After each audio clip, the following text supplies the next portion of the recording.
자, 오늘은 한 국가의 깊은 절망, 그러니까 OECD 국가 중 가장 높은 자살률이라는 이 문제를 끝내기 위한 아주 독특하고도 대담한 계획을 한번 들여다보겠습니다.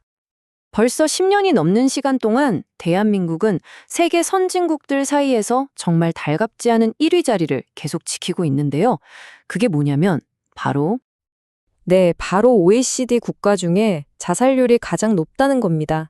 이건 그냥 차가운 통계 숫자가 아니죠. 아주 오랫동안 계속되어 온 정말 심각한 국가적인 위기 상황인 겁니다. 아니, 세계에서 가장 교육 수준이 높은 국민들이 왜 스스로를 파괴하고 있는 걸까요? 정말 이상하잖아요. 그런데 한 연설가는 그 답을 자기는 안다고 주장하고 있어요.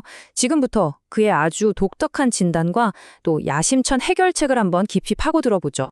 이 연설가 천공에 따르면요. 이 문제의 근원은 경제적인 거, 그러니까 우리 지갑 사정이 아니라 우리 정신, 우리 영혼에 있다고 합니다. 그는 자살이라는 게 어떤 이성적인 선택이 절대 아니라고 말해요. 그보다는 삶의 의미를 잃어버리고 정말 한계점까지, 벼랑 끝까지 내몰린 결과라는 거죠. 그리고 진짜 흥미로운 건 이 현상이 특히 가장 많이 배운 사람들, 그러니까 소위 지식인들 사이에서 더 두드러진다고 지적한다는 점입니다. 바로 여기서 그의 핵심 이론, 불일치 이론이 등장합니다. 이게 뭐냐면 높은 교육을 받아서 사회에 크게 기여할 잠재력을 가진 사람들이 정작 자기 능력과는 전혀 맞지 않는 정말 보람없는 일을 하면서 그냥 생존해야만 할 때, 바로 그때 깊은 절망이 시작된다는 겁니다. 그렇다면 이렇게 잠재력과 현실이 완전히 어긋나 버린 사회를 만든 책임은 대체 누구에게 있는 걸까요? 이 연설가는 그 비난의 화살을 아주 명확하게 한 곳으로 돌리고 있습니다. 그는 그 책임이 전적으로 바로 이 지식인 계층에 있다고 말합니다. 국민 전체가 피와 땀을 흘려가며 희생해서 가르쳐 놨더니 정작 사회를 위해 아무것도 하지 않는다면 그건 국민의 희생을 착취하는 것과 똑같다는 정말 신랄한 비판을 하는 거죠. 그의 논리는 아주 간단합니다. 국민이 희생해서 지식인을 교육시킨 건 그들이 사회의 리더, 널리 인간을 이롭게 하는 홍익 인간이 되길 바랐기 때문이라는 거예요.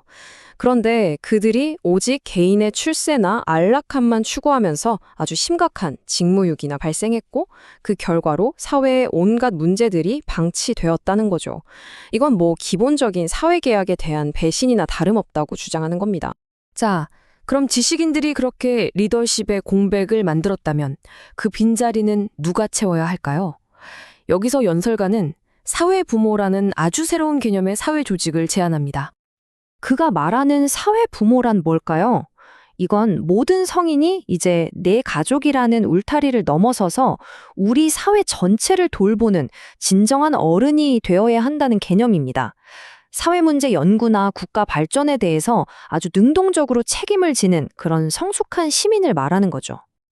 그리고 이 사회부모 클럽은 그냥 말로만 하는 게 아니라 아주 구체적인 행동 계획을 가지고 있습니다. 첫째, 사회의 수만 가지 병폐를 연구하고, 둘째, 이걸 바탕으로 국가의 진정한 어른으로서 리더십을 발휘하고, 셋째, 공동의 목표로 국민을 통합하고, 마지막으로 그냥 밥이나 먹고 노는 그런 피상적인 사교 클럽들을 실질적인 사회운동으로 대체하는 것을 목표로 합니다. 그리고 이 거대한 클럽에는 시작부터 아주 즉각적이고 가장 중요하고 단 하나의 최우선 과제가 주어지게 됩니다.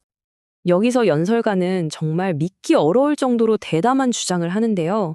제대로 된 플랫폼, 그러니까 제대로 된 판만 깔아주면 이 끔찍한 자살 위기를 단 3년 안에 끝낼 수 있다는 겁니다. 3년 안에 자살률 제로, 정말 엄청난 주장이죠. 아니, 그걸 어떻게 하냐고요? 그는 이게 결국 사람의 힘에 달렸다고 봅니다. 사회 전체를 움직일 만한 거대한 추진력을 만들려면 최소 300만에서 500만 명이라는 임계 질량, 그러니까 티핑 포인트를 넘는 사람이 필요하다고 역설하는 거죠. 결국 이 모든 해결책은 다시 처음의 진단으로 돌아가는 겁니다. 기억나시죠?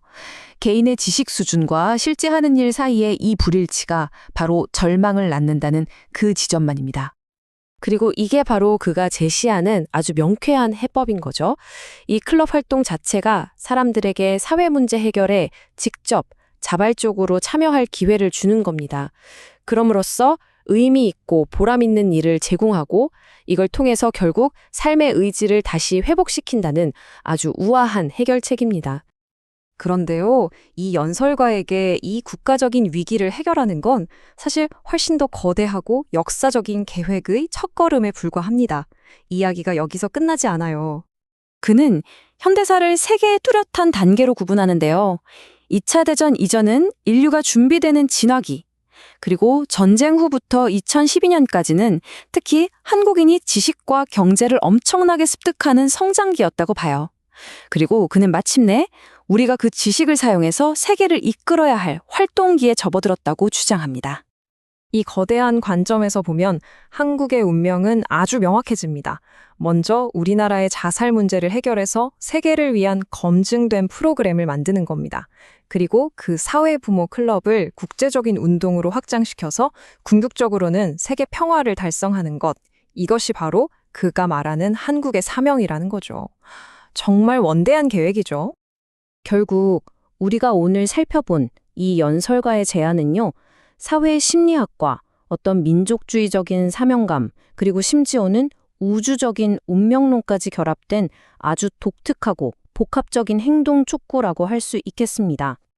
이는 우리에게 이런 도발적인 마지막 질문을 남깁니다. 과연 이런 새로운 사회운동, 이런 공동의 사명감이 한 국가의 깊은 절망을 치유하고 나아가 정말 세계를 치유할 수 있을까요? 생각해 볼 문제인 것 같습니다.